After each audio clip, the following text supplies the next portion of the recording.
YSR 9 news. ACP Ravikiran మాట్లాడుతూ ఈరోజు ఉదయం 10 గంటల సమయంలో ఒక గలాటా జరిగింది. 12వ వార్డులో ఒక కన్స్ట్రక్షన్ బిల్డింగ్ వద్ద 2 గ్రూపులు కొట్టుకోవడం, దాని మీద ఇరు వర్గాల హాస్పిటల్ ఇంటిమేషన్లు రావడం జరిగింది.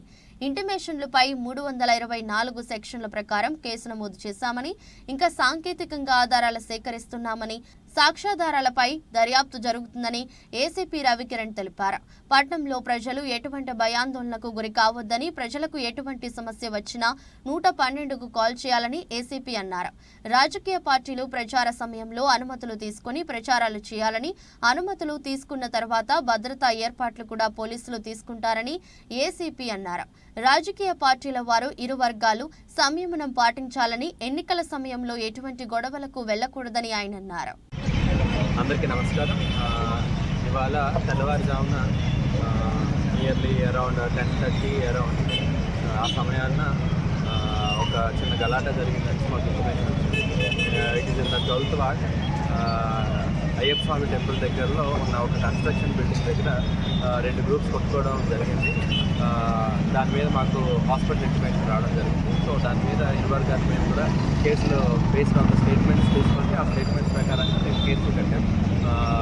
ఒక group both the cases are cases counter cases, both the cases are registered under section 324 and it will be the investigation is also going on and we are going to collect all the technical evidences like CC footages and other technical evidences, and as per the merits we are going to finalize the case and we are also given arrest 41 notice to the concerned persons and ఈ టైంలో కూడా అందరూ public అందరూ మాతో cooperate చేసి దయచేసి ఎటువంటి అవాంఛనీయ సంఘటనలో పార్టిసిపేట్ చేయరని ఆశిస్తున్నాం. Because all the measures are being taken at this point of time and we are police as working under the election commission. We are politically neutral and we are not under any government. We are not affiliated to any parties or anything, so we are neutral to any party. So as per the rules of election commission, all political parties will also behave at this point of junction.